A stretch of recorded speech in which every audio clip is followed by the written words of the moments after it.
Biskut raya. Okey, hari ni kita nak buat biskut raya semprit. Okey, semprit yang biasa tu kita guna sukatan cawan. Nampak?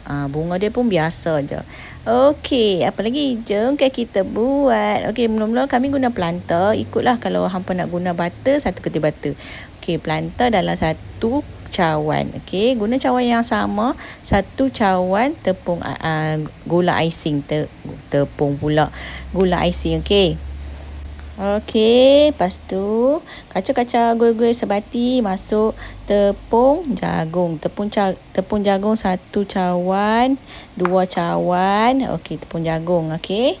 Okey, lepas tu satu sudu besar tepung gandum, satu sudu besar tepung custard. Okey, berapa bahan? 5 bahan. Betul tak? Margarin, gula, tepung jagung, tepung custard, tepung custard. Yang tu saja. Gue. Tadi susah sangat gue dengan tangan.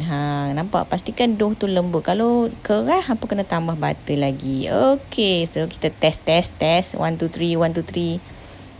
Okey, test. Bubuh kat dalam acuan. Ikutlah hampa ada acuan semprit yang mana. Ikutlah. Okey. So, bila dah buat dalam acuan, then kita bakarlah dalam 15 minit macam tu. Api slow je, okey. Bubuhlah cherry atas dia. So, kita bakar. Simple saja semprit. Semprit klasik Okey, lepas tu kita pun bakar 15 minit tau. Okey, ikut pada oven masing-masing, 160 darjah Celsius. Okey, apa lagi? Jom kita buat biskut raya.